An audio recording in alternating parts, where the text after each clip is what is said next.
자, 다음은 윤원선 에디터는 어떤 기사를 갖고 왔습니까? 예, 저는 조금 안타까운 소식인데요. 네네. 예, 최근에 많은 이들의 공분을 산 일이 벌어졌습니다. 음. 지난 4월 28일에 광주 동구의 한 저수지에서 12살 소녀의 시신이 그래요. 발견이 됐는데요. 음. 그 범인이 의붓 아버지로 밝혀졌습니다.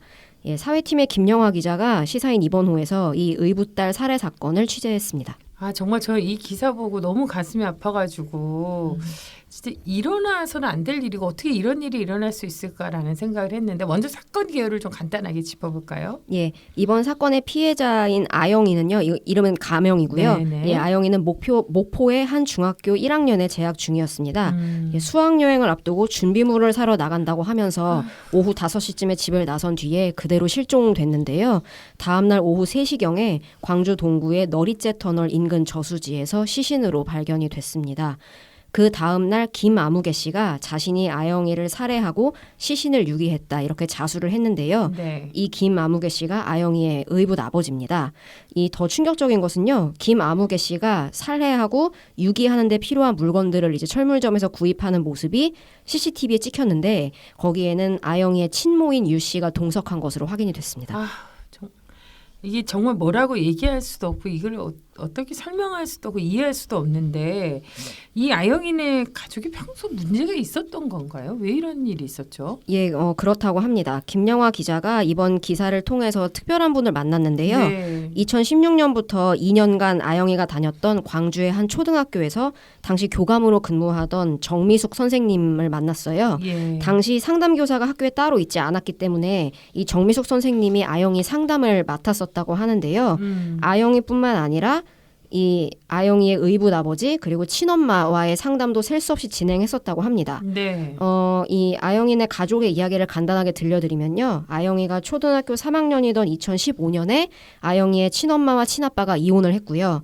친아빠 김 씨를 따라서 목포에서 아영이가 살았습니다.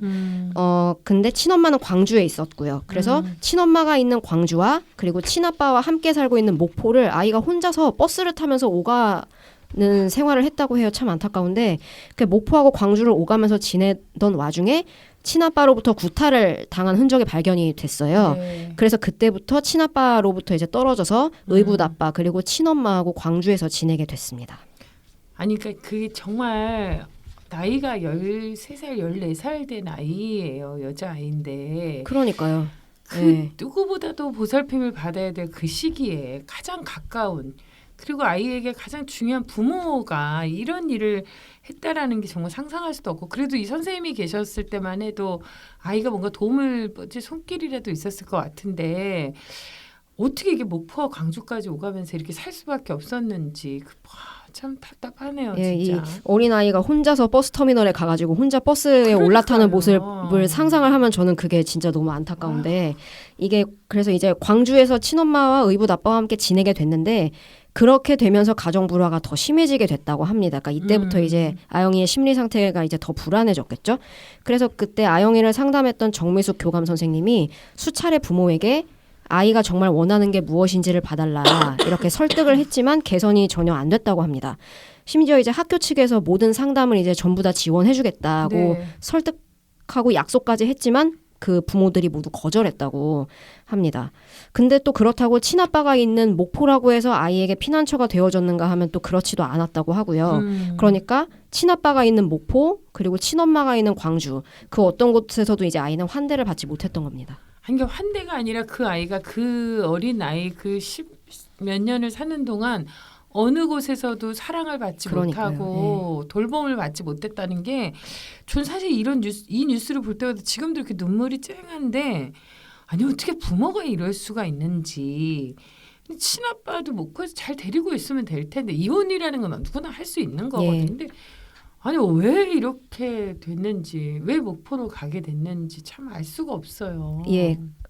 그래서 이제 광주에서 친엄마하고 의붓 아빠하고 지내다가 2018년에 다시 친아빠가 있는 목포로 아영이가 돌아가게 되는 일이 벌어졌어요. 네. 그거 이제 2018년 1월에 법원이 친아빠에게 돌아가고 싶다는 아영이 본인의 의사를 반영해서 친아빠 김 씨의 양육권이 회복이 되었기 때문입니다.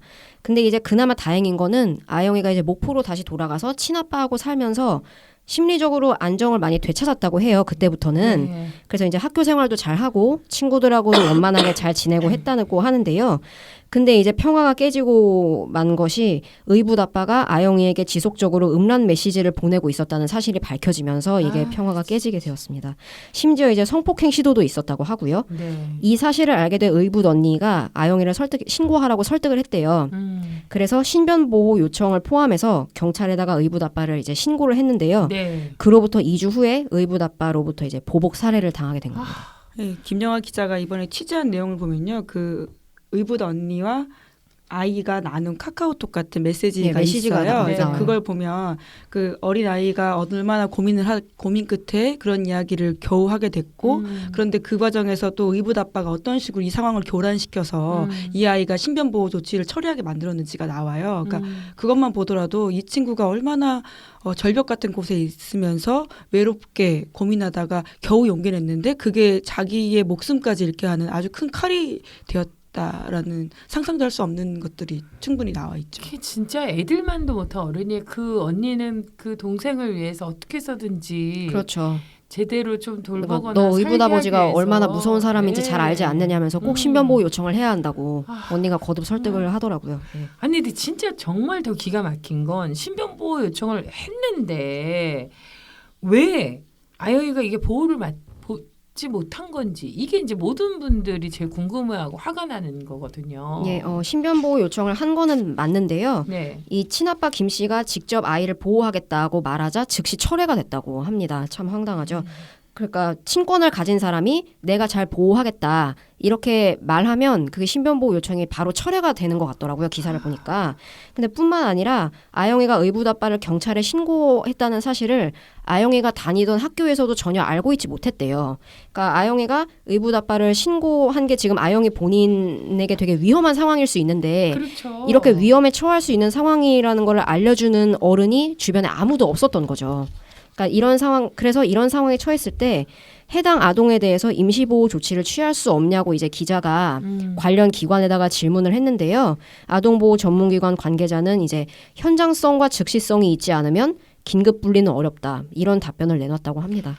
아니 이게 말이나 되냐고요. 그러니까요. 네. 아니 어른이든 아이든 신변 보호를 요청한다라는 건 자기가 정말 위협을 느끼고 정말 생존에도 진짜 위험을 느끼기 때문에 요청을 하는 거지. 네. 멀쩡한 사람이 가서 신변 보호 요청을 하겠냐고요. 근데 이제 일단 가해자와 피해자가 물리적으로 거리가 떨어져 있고 그리고 친권을 가진 사람이 내가 보호할게 이렇게 말을 하면 신변 보호 요청을 한 게 이제 소용이 없는 아니 근데 것 그것도 같더라고요. 조사를 해야지. 그 아이가 무슨 물것도 아닌데 권리만 주장한다고 아이를 친권이라는 이름으로 그렇게 네. 폭력을 일삼는 아버지한테 그게 되돌려 보낸다는 게 이건 진짜 법이 갖고 있는 너무 함정이에요. 아이는 결국 이제 따뜻하게 보호를 받지 못하고 이리 끌려갔다 저리 끌려갔다 하다가 안타까운 생을 마감하게 돼서 정말 마음이 아픕니다. 정말 네. 이 아이가 얼마나 어린지를 김영하 기자가 이제 여기 납골당까지 갔다 와서 사진을 찍어서 보도를 네. 했는데요. 그러니까 저도 이 기사의 마지막 문장을 보고 이 친구가 진짜 어리구나라는 생각을 했었는데 청소년증이 발급된 지 1년이 채 되지 않았고 거기에는 06으로 시작한 앞자리가 쓰여 있다라는 거예요. 그러니까 2006년생입니다. 아휴. 정말 이 10대 아이가 제대로 된 삶도 갖고 보지 못하고 보호받지 못한 채 어디 가서도 환영받지 못하고 이렇게 목숨을 잃었다라는 것들이 네. 기사에 너무 절절히 잘 나와 정말 있어요. 너무 안타까워요. 이게 정말 12살밖에 되지 않았던 만으로는 뭐 12살 이런 나이인데 정말 이 세상에 태어나서 누구한테 사랑받지 못하고 그리고 최소한 정말 얼마나 살려고 그렇게 네. 세상을 향해서 절규를 쏟아내다가 이렇게 안타깝게 이 세상과 이별했다는 생각을 하면 정말 너무 어떻게 이걸 설명해야 될지 모르겠어요. 진짜 이 안타까운 마음은 우리 모두가 이런 걸 계기로 해서 이런 일이 다시는 되풀이돼서는 안 되는 거거든요. 그러니까 아동보호기관도 그렇고 오래 지켜봤다고 하는데 이런 뭐 유관기관이라든지 관련한 제도나 법들이 정말 그 피해 아동을 중심으로 해서 그러니까 사실 아이들의 의지와 무관하게 너무 끔찍한 일들이 네. 벌어지고 있거든요. 그러니까 사실 저는 요즘 어느 기사도 동반 자살이라는 거는 없어요. 네네네. 그건 살해예요, 살해. 그러니까 이런 아이들에 대한 보호, 우리의 어떤 안전적인 안전을 담보하는 사회 안전망 이런 것들을 최소한 우리가 지켜나가야 되겠다라는 생각을 했으면 좋겠고요. 김은지 기자도 얘기했지만 시사인 그 지면에 김영하 기자가 열심히 취재하고 그 아픔을 나눴던 내용들이 잘 나누어 있으니까요. 다시는 이런 일이 되풀이되지 말아야 되겠다는 의미로 좀 경각심을 갖고 함께 나눠주시면 고맙겠습니다.